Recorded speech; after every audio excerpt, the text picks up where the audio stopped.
This guy looks pretty good. He's a Seattle product, so hey, rooting for the guy from home to make the team.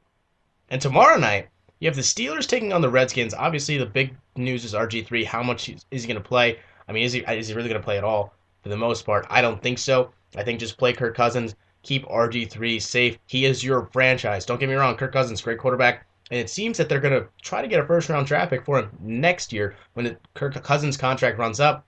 But hey, RG3, more dynamic player. And going on right now, Colts Giants. Usually it was Peyton and Eli, but now it's Andrew Luck in the mix. Obviously, second year quarterback out of Stanford. 9 of 13, 107 yards, 2 TDs on the day. Wow. Eli, not too bad. 8 of 17, 91 yards. Pretty good. But like I said, a lot of injuries already. Apparently, it's been the year of the ACL or the preseason year of the ACL. Like I said, Dolphins tight end Dustin Keller now out for the year. Like I said, he did not tear just his ACL. He tore his MCL and PCL. Man, can that get any worse? I mean, if you saw the tackle last night, really, it just didn't look pretty. And speaking of, like talking from a guy from experience that had those knee injuries back when I played soccer, I understand the significance of those injuries and how terrifying it must be to go through that.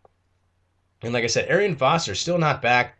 Not ready to go yet for the Texans. If he's not ready to go, that's a huge issue for the Texans considering he's one of the best runners in the league. And they need a balanced offense with Matt Schaub. Don't get me wrong, he can chuck it. But they do need a balanced running game if they're going to make a serious postseason run this year. And right now, the Giants wide receiver Victor Cruz and center David Boss have left during the opening drive of tonight's game, with injuries. Cruz was diagnosed with a bruised heel, while Boss suffered a sprained left knee. I'm telling you, it's just not really good right now. X-rays were negative, though, on both players, so that's good for them. Obviously, Giants need both those playmakers, and especially for Eli Manning. I mean, they have a lot of playmakers, but they just signed Cruz on the offseason to a big contract. They do need him moving forward. All right, let's see. Moving around. A lot of, I guess, not really so great news. Apparently, according to Outside the Lines, which is again one of the greatest. If you get breaking news, pretty much go to Outside the Lines. There are new questions now about concussions. Obviously, that's been a big issue the last couple years as to what the deal is with concussions and players in the NFL, whether or not they should be playing, whether or not they should be out there, what they should be doing, really.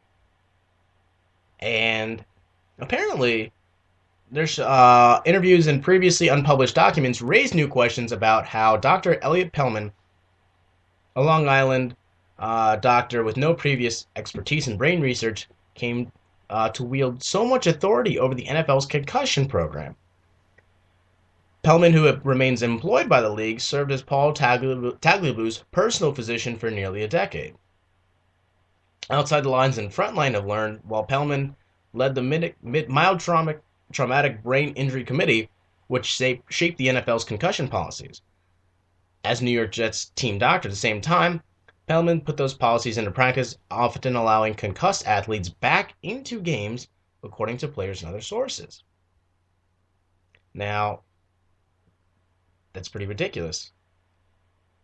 I mean, like I said, I guess the long battle has been really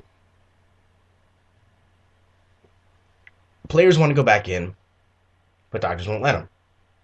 But now doctors are letting them back on. It's a huge issue. It really is. Especially considering the fact that, again, a lot of lawsuits are coming towards the NFL with players going back from the 60s and 70s that are, again, filing lawsuits against the NFL for not taking care of them for their injuries. And, I mean, let's be honest here. Everyone who thinks that they can play football and never get hurt really is just kidding themselves for the most part.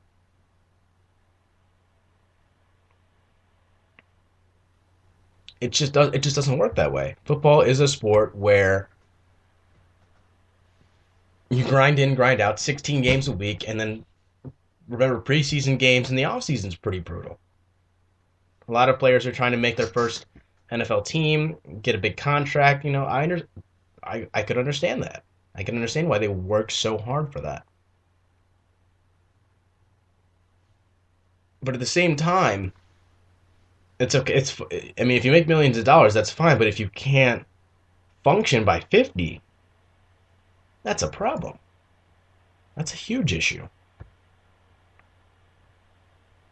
And I mean, obviously, this breaking news from outside the lines is just not helping the NFL situation with their lawsuit at all. And Dr. Elliot Pellman's name appears 26 times in a lawsuit that contends the NFL concealed a link between football and brain damage. I mean, this is just not good stuff for the NFL. Now, staying on topic from the NFL a little bit, and going back from football, college football to going back between professional football and college football, Des Bryant. Now, for those of you who don't, for those of you who haven't been living, pretty much been living under a rock for the most part, I mean, this guy is a great player. Good player for the a good wide receiver for the Dallas Cowboys. Poised to make probably a breakout year, in my opinion. Now, Des Bryant said in an interview that obviously he has mixed emotions. Des Bryant says Manziel should be able to sign as many autographs and make as much money as he wants because that's his name, because it's his name. He's the one who created it. He should be able to do whatever he feels as long as it's legal. And I don't think anything is illegal about signing your name on a picture of yourself making money off yourself. But at the same time, he's saying that the NCAA's hypocrisy would bother him if the reigning Heisman Trophy winner is not suspended. He said, hell yeah, I'll be mad. But I don't want him to get suspended. I'd be mad more at the NCAA for how they do things. Now, if you remember a couple years ago, Des Bryant was cornered by the NCAA for what was later to be revealed a legal dinner with Deion Sanders. Or a lunch, excuse me, dinner, you know. He had a meal with Deion Sanders. That did not violate any NCAA rules. But the fact that he lied about it. Des Bryant got suspended for the final 10 games of his college career. And in my opinion, to a certain degree, robbed Oklahoma State of a potential national title. I mean, this guy was really, really good. And he wasn't allowed to play because he lied about having a legal dinner with Deion Sanders. He lied about it. That's it.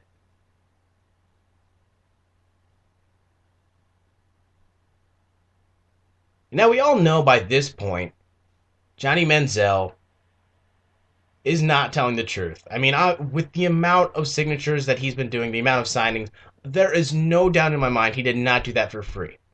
I'm not saying he's not a nice guy, but let's be real here.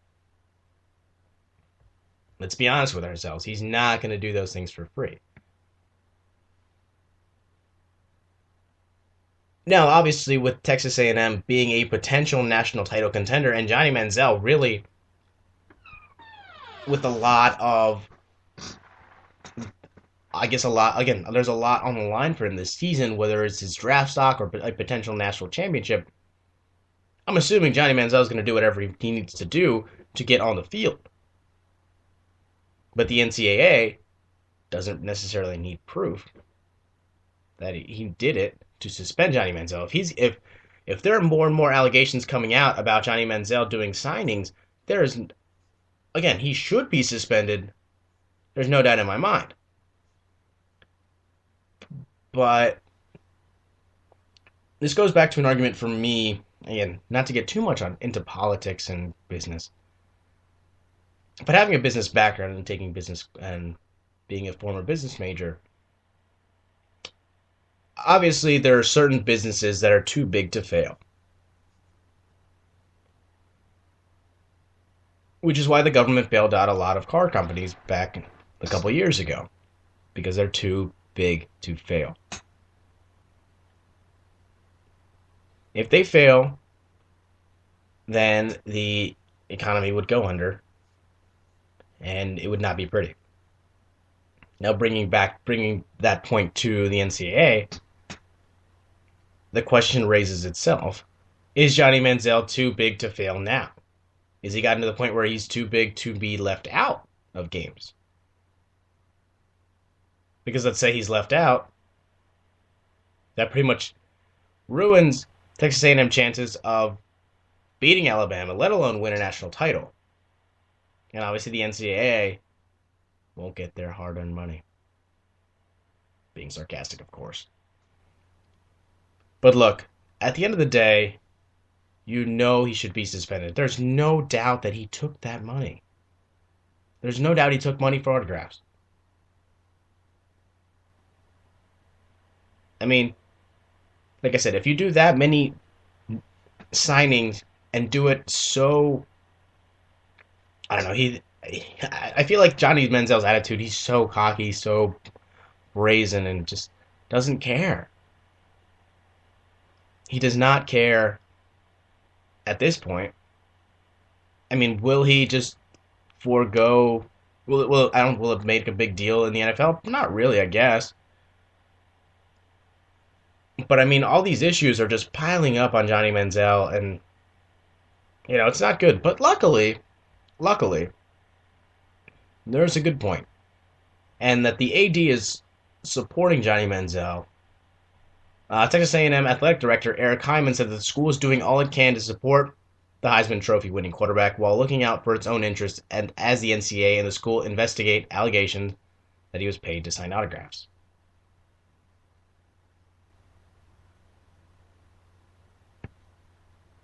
Now, obviously, people are outraged, no doubt.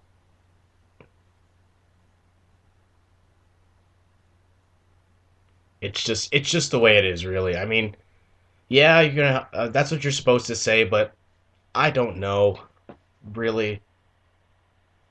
It becomes an issue as to really what you're looking to get out of it. I mean, if you're really looking for all that money, yeah, but the NCAA will hit you hard right back and take money because they have that power right now. And I mean, they're losing the power right now, obviously, with what Jay Billis did a couple weeks ago, where he pretty much revealed that the NCAA is making money off these players, and obviously they're not allowed to make money. So Jay Billis essentially just pants the NCAA in front of everybody. Now, again, do I think Johnny Manziel should sign autographs if he wants to? In a perfect world, yes, because you know what? He's at the height of his career right now. In my opinion, I don't know if he's going to be a good pro. Again, he's undersized. He has an average arm. Not that great.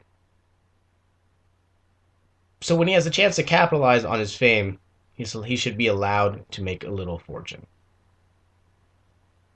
And obviously, people are going to come back with the argument that, hey, yeah, he makes a lot of money. And I understand that. Believe me, I said that a couple weeks ago. And I get it. But in a perfect world, yes, this would. And that's what I'm saying. In a perfect world. But rules are rules, and Johnny Manziel knows that this is the one rule you are not allowed to break, like I've said, week in and week out. He knows this. I don't think Johnny Manziel is a complete idiot. But if all these are true, he's the biggest idiot on the face of the planet.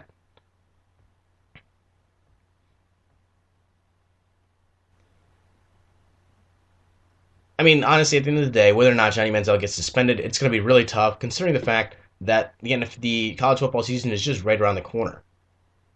I mean, the NCAA can act quickly, but let's be honest. It's been 3 years since the Miami case, and it has not been solved yet. Miami's still waiting to hear back from about those sanctions. Just saying. All right, we're gonna take a short break, but after the break, the new AP poll came out, and has anything changed? Not really. And like I said, we're gonna talk about some soccer, or as the English say it, football. So it's gonna be really, really exciting with that. And with that, here's some more music. Here is Lost at Sea by Zed. You're listening to the Spicy Sports Show with Sam Stern on Spreaker Radio.